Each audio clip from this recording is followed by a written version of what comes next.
Hello everybody, this is Fernando for the latest Cryptids and Monsters video. Alright, another entry here based on one of your newer suggestions. This one having to do with a cryptid that's quite unique in the fact that A, it's a vampiric creature, quite deadly in fact. You do not want to come across this one, let's say, on an isolated night. But at the same time, it has some characteristics shared with a real life animal that you and I have seen either at the zoo or somewhere else in our lives, in this case an anteater. So quite interesting to come across this weird, this unique cryptid there found somewhere in Brazil. And it has to do with this. You're looking at it right now, at least one of its known forms, because it has two forms in fact that it works with. A third one, if you consider another aspect, is called the Capelobo. And here's all the fascinating, interesting information associated with this creature. So what is this Capelobo? Well, again, it's a creature that's found in Brazil. In fact, it's been there for so long it's part of their mythology, I guess you could say. Particularly if you go into certain parts of Brazil such as Para and Maranhão, then you'll run into people there that have either A, stated they encountered this creature, or B, know of its legend outright. And again, it's only because so much of its lore, so much of its negativity, because it is quite a dangerous creature to come across, it just has stayed within those areas for all these many years. First, let's talk about how it looks like as far as its bodies. I mentioned that there's two forms of it, and then a third one if you consider it a humanoid, like a human form. First two, one of them involves, I guess it's more traditional route. It's supposed to look like a tapir, which you're looking at a picture of here. I had to even try to see like a comparison of it, because I've seen this creature before, like the tapir, but I never knew its name. But essentially that's what one of its main forms is. It seems like it just goes about in parts of Brazil, particularly the forest, in this form, and then that way it can remain almost anonymous, just nonchalantly passing through the forest, not attracting any attention, which makes sense because in a lot of depictions involving vampires and other type of vampiric mythology, there's the idea that they're always in the background, just trying to keep hidden to ensure that they could in turn survive and just continue to last all these years. So that's one form. The second form is when it takes on an animalistic slash humanoid form, which you're looking at here.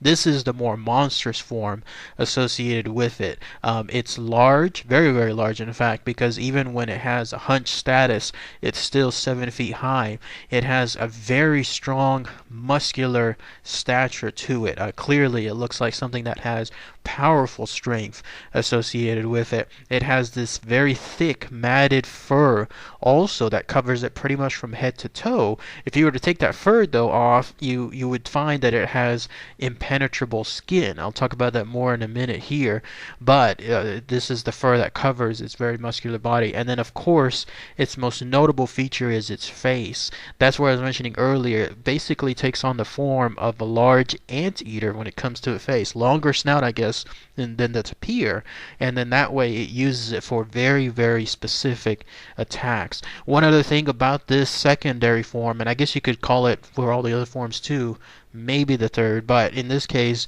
it's supposed to create some kind of really, really foul smell. It's considered unearthly, so powerful in fact that you could almost see the smell permeating from its body. You'll definitely know that you're around the tapir, because if you're not aware obviously by the smell, then if you see a large group of flies just surrounding in let's say a tapir, or in this case the secondary form of this Capelobo, then that's when you'll know you're around it, because it is supposed to be so bad, so much so in fact that it stuns people with its smell. And even then, after that encounter, that stays with you, that dizziness, that stun factor, for days or months on end. And then its third form seems to be something along the lines of just a regular human, although this is much rarer, because the idea is when someone turns into this Capelobo, that's it, like they cannot turn back afterward. But in some rare instances, it's hard to discern of course, because no one has really taken a Capelobo and analyzed it per se, but it seems like whenever they turn into a Capelobo, that's it. But in those rare instances, they can turn back into a human, regular human, you and I type human. So that's another way that it can remain anonymous. No word yet, though, if that stench seems to stick with it. I would think not. Otherwise, that would also pretty much paint a target on this thing. I mean, imagine walking around any parts of any town and you find someone that has a stench that is so, again, unearthly that it would just attract so much undue attention. So, but that is yet a much rarer form, its third form as well. By the way, one other thing that is interesting to note when it comes to its monstrous form, it seems to have these feet that are considered having hooves, like perfectly round hooves. So perfect, in fact, that if you were to see these footprints of this Capelobo, it would actually look like if someone placed like your average Coke bottle in the sand, and then if you took that Coke bottle off, then you would see like a perfectly round shape in the sand with a little of indentions, I guess, pertaining to the base of it. But that's how it's supposed to look like whenever it comes to this thing. Interesting when you think about it. Those claws too that it has on its arms are supposed to be very deadly too. So in fact, let's go and talk about that with regards to its habits and its hunting and the deadly factors that I was mentioning earlier. So besides using its stench to try to dizzy and knock out people and try to make them incapacitated, the reason it does this is because it's a little rare, but it does hunt humans. It prefers apparently to do the hunting towards regular animals, like let's say dogs, cats, whatever other type of wildlife it comes across. But if it's in the right circumstance and it comes across a human, then it will hunt them. And the way it does it is it'll just basically just charge right at them, or it'll capture them, or it'll jump from wherever. It's a very powerful creature, so this is not something that will miss per se. Like it'll just wait for the right opportunity and then do so. Especially if anyone comes across its area alone, which is obviously like something where you wonder why that person is doing that in the first place. And then also if the person decides to do so on a Sunday, not necessarily sure why Sunday plays such an important part, but it seems to prefer hunting humans on Sundays. But yes, it will grab them, and then it will use that very long snout, its most notable feature again within its entire body, to basically suck the brains from the top of their skull. You can just imagine that thing piercing through the skull itself, through the bone, and then just sucking everything out of it. And then that's it. The human is dead, and then it's off to its next prey. In other instances, it'll use it to just pierce other parts of the body and then suck their blood instead, but it seems like it prefers the brain first. But if it's in a condition where it can only do let's say the rest of the body, then that's what it does. So but yes, very deadly creature. The good news though is you do have more warning signs.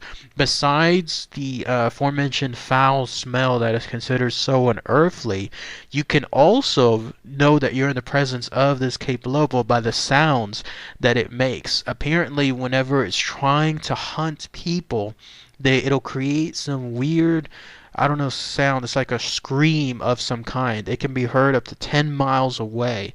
And when that happens, that's about 10 miles of warning that you are coming across this Capelobo.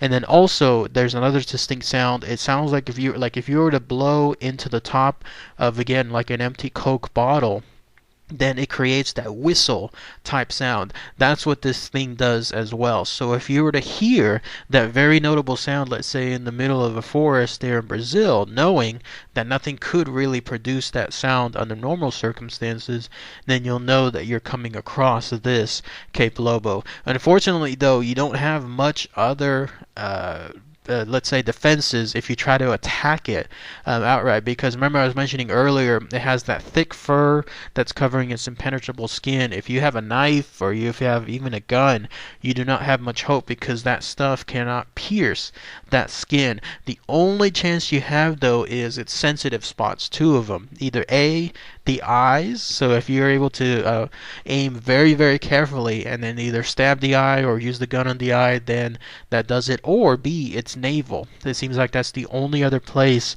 that it has that allows it to be hurt, really, really hurt, from its impenetrable skin. So you have to be in a really good condition. You have to be able to have a really good shot in order to have a chance with this Capelobo. But that's it. That's really all the info that's tied to this unique vampiric creature. Again, it's found in Brazil, hunts humans just sporadically, only again if you're in the wrong place at the wrong time or on a Sunday. But you'll have plenty of warning. Either A, you'll see this creature on the tapir side, or you'll see it in its monstrous form. You'll hear it from about 10 miles away, and then also you'll smell it. It'll have that crazy, crazy, unearthly smell. So not much terms and comes and like let's say people stating that they've run into this luckily, but still it's supposed to be somewhere out there in those forests of Brazil. By the way, how these Capelobos come about, the idea appears to be that humans turn into it. Apparently, if someone is considered old and dying, but they choose to specifically spend the last few days remaining on Earth there in those forests, that's how they transform into these monsters. Otherwise, if like people normally do, like they choose to spend it with their family, those last few moments saying goodbye, they don't turn into Capelovos. But if they choose to just be isolated and go out into the forest and then die on their own there, that's how they become these monsters. No word if like let's say it has to be like a bad person, or if it's just outright just whatever, good or bad, it doesn't matter. Then that's at least one idea about how they come about. But if anyone has any more info, please post those comments below. That would be really great to hear. A very unique creature outright. So, all right, everybody. Thanks again as always. Take care.